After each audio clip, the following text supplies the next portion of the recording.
And President, when I was home last month, I heard a lot from Missourians for really the first time over and over again. What about all of the bills that the House has passed, the Senate hasn't taken up? What about funding the government?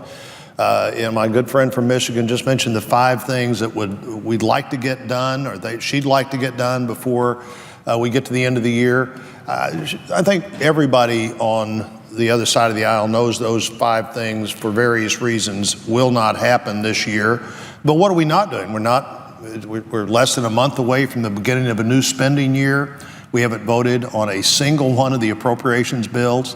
There's no budget. The fundamental work of the government is not going on while we continue to debate the same things over and over again, because I think there are some people who think there's a good title to the bill or a good headline. The 5 things we want to get done. Equal pay.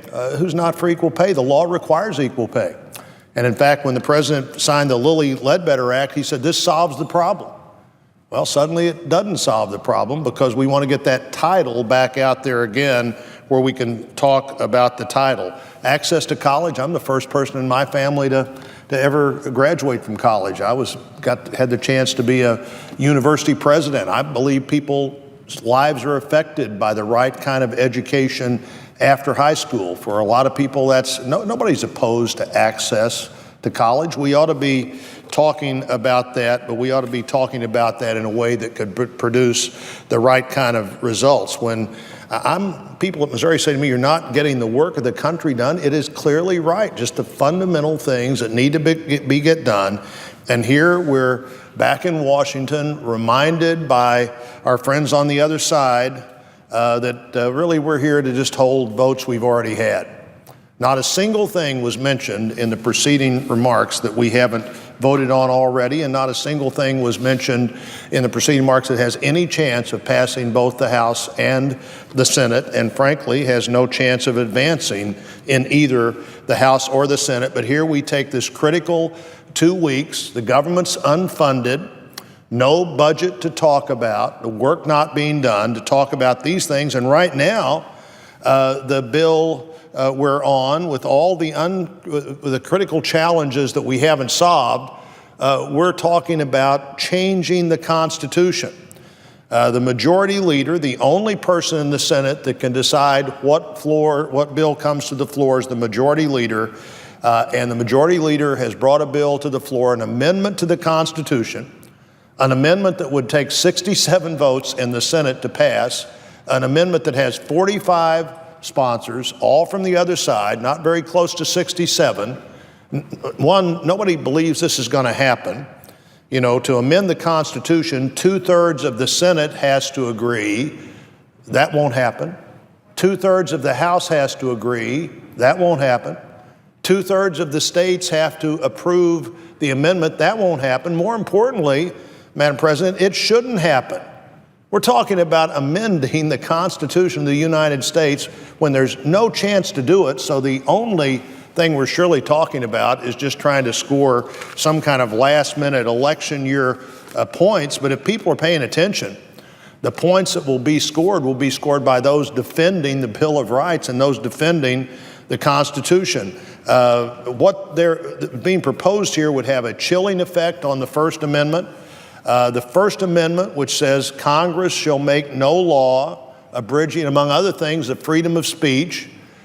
We're thinking that for the first time ever, we would amend the Bill of Rights. Now, nobody really thinks we're going to do that, so apparently everybody thinks as long as it's just a show vote, it doesn't matter. But if you can take these freedoms today and decide that they're worth banding around as a show vote, I suppose you could take them tomorrow and actually think about taking these freedoms away. The Constitution would not have become the Constitution of the United States without the promise of the Bill of Rights. The founders got a lot of things right. They didn't get everything right, but the one thing they got right, one of the things they got right was the Bill of Rights. And one thing that the states demanded when the Constitution was shown to them was, well, we could do that, but we're not going to do that unless we're promised that these fundamental rights that make us who we are and have the potential to make us more than we are, that these fundamental rights are guaranteed. And we have never amended the Bill of Rights. So suddenly 45 members of the Senate, with no enthusiasm for this anywhere else that I can find in the country, 45 members of the Senate have decided that for the first time ever, we would amend the Bill of Rights. And what does the Bill of Rights give us? It gives us freedom of religion, the first right. And there'll be another debate, I assume, late in the next 2 weeks to once again talk about how important is that right of conscience that the Constitution and the Bill of Rights guarantees. And the very first freedom it gives us is the freedom to believe what we believe. In fact, President Jefferson said in a decade after the Constitution that of all the rights, that's the one we should hold most dear. The freedom to hold our beliefs and not let the government decide how you conduct yourself in ways that violate your faith beliefs.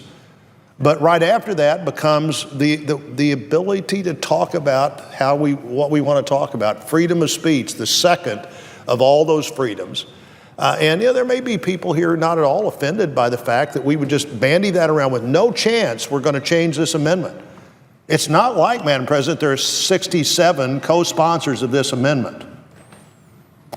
I find it offensive that we would talk about this in a way as if it's a freedom that is so easily discussed and so easily utilized for political reasons that we just bring it up here a few weeks before the election and talk about it, even though there's no chance that it could possibly be changed at this point and shouldn't be changed in the future. The right of conscience, the freedom of speech, the freedom of press, the right to peaceably assemble, the right to petition the government, those are the freedoms.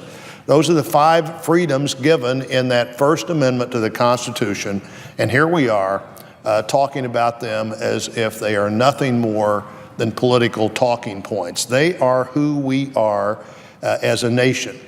The chilling effect of the First Amendment that this discussion has is concerned. I suppose part of it is to convince people that, well, you don't want to participate in the system because you're going to be criticized if you participate in the system. You know, one of the great rights we have as Americans is the right to criticize those who are participating. If we do participate, the right that others have to criticize us. This is an effort that, if it occurred, would certainly be a great thing for the current occupants of public office, because you begin to write the rules in a way that make it harder for those who don't hold public office to challenge those who do. No one likes being criticized, but in our country, it's a fundamental part of who we are. The Constitution wouldn't have been agreed to without the Bill of Rights. The Bill of Rights, as I said before, hasn't been changed. The freedom of press is one of those rights, but it's not the only way. You know, this amendment would go a long way toward making the press the only way people get the information and news. And the press, the media generally, has a guaranteed right to do what they do, but individuals have a guaranteed right to say what they want to say, to participate as the courts and the Constitution allow in this great debate we call America. To see that dealt with in this way, I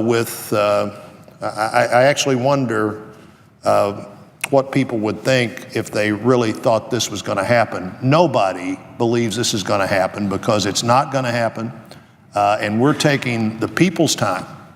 We're taking the time given to us by the Constitution and the people to do the people's work, to instead talk about things that shouldn't happen, talk about things that won't happen, and to suggest that there's a real debate going on in Washington when this is all exactly what people are tired of. People in Washington not doing their job and trying to convince people that the people that Washington should be working for, that somehow great debates are going on when all we're doing is getting ready for the next election. I'm tired of that. I think most people, the citizens of our country, are tired of it. For those who want to defend the Constitution, count me on their side. And I yield back.